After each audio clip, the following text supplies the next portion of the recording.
Okay, I think this will be fine.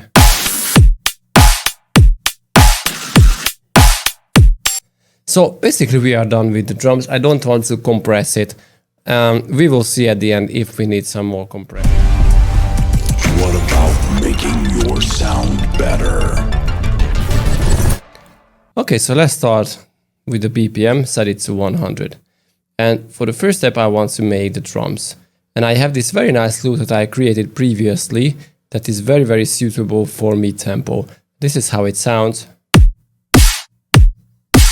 Now the problem here is, I don't like to use pre-made loops.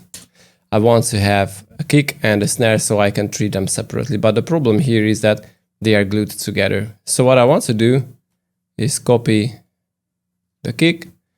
And first I want to disable the warping. So this is important actually. But for that we need to follow the loop's tempo, that is 90. It is going to be very, very important because we are going to flip the phases to get the snare only. So as you can see in this section here, the snare and the kick plays together. And this is why I copied the kick here. And as I flip the phases, it should, in theory, kill the kick on the snare. Now, if it doesn't, let's adjust the volume.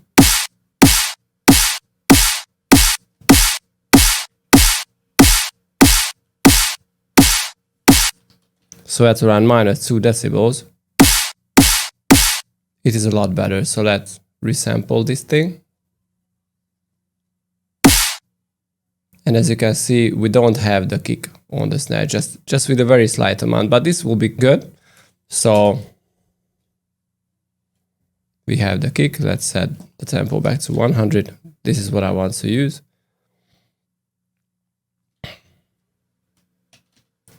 And make a few instances. Now let's use the snare. But this time let's add an EQ and chop off the lows that, we don't need the utility. That is still unnecessary because, as you can hear, this is a little weird. Still, it's a little weird. So this is the low end that we don't need. Chop them off.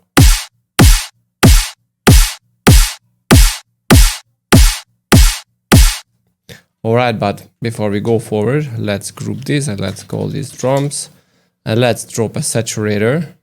And this is actually important. Oops, drive. So this is actually important because we don't want to use a limiter that would just kill the transient. We want to keep the nice transient.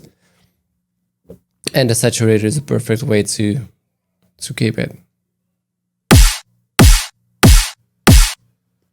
Okay, nice. Let's copy the snare too.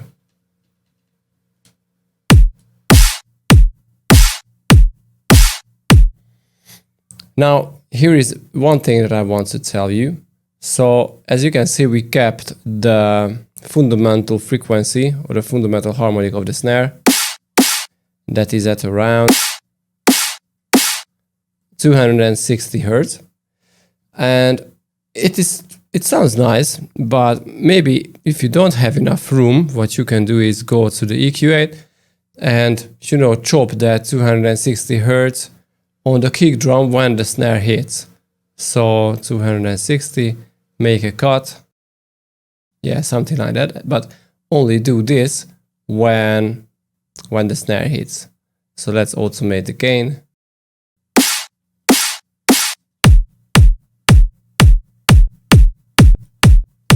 So with this, we are making some room for the kick and for the snare to play together and avoid having too much distortion, too much clipping.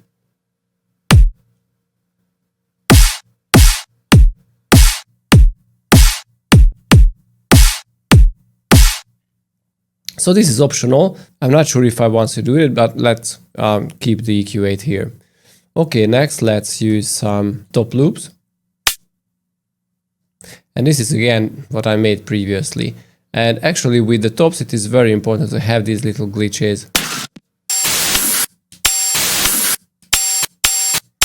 some metallic noises, other Foley sounds, but basically the tops are very simple, just, you know, some offbeat closed hi-hat.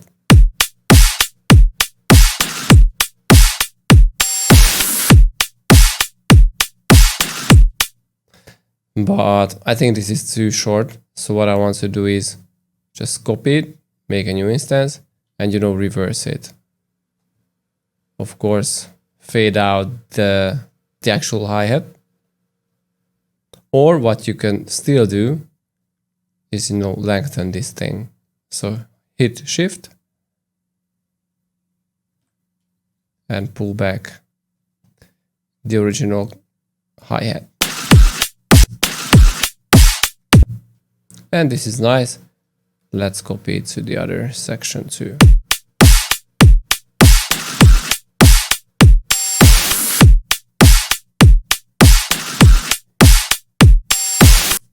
Okay, this is nice, but I missed something from the snare. And that is actually some clang, you know, those acoustic sounding layer on the snare. So let's use this as a layer. So this is how it sounds. This is nice, but let's crank up the transposition to 5. Oh, we have a lot more nice clangy sound here. Although this is not in tune, so if we have a listen to it, like let's use an EQ, and let's check the fundamental frequency.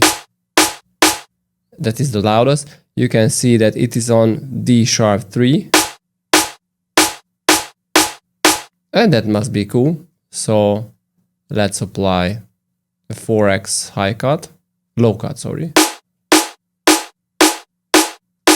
And again, copy the instances all through the loop. So right now,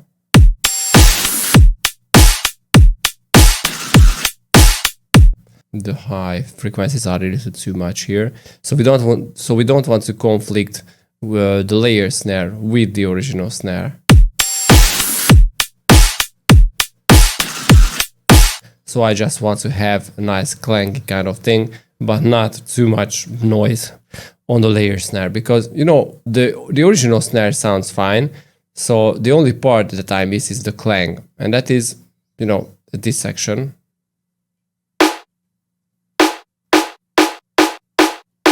But the high frequencies is basically not something that I need for this sound.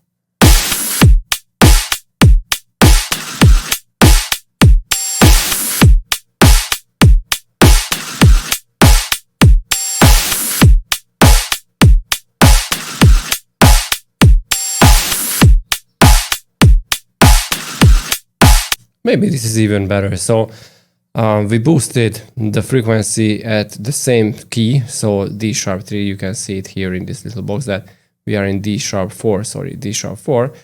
So that's fine. And maybe let's add the reverb, but just a short room reverb.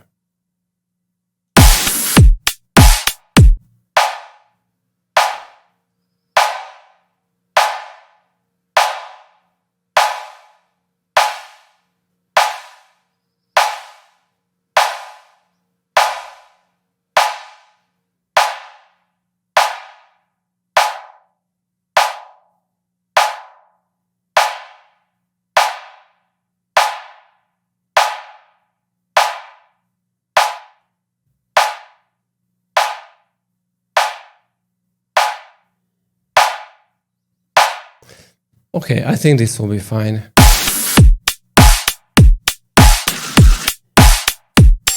So basically we are done with the drums. I don't want to compress it. We will see at the end if we need some more compression, or at least we need compression. But right now I think this sounds fine. And in the next video, let's make the first bass sound.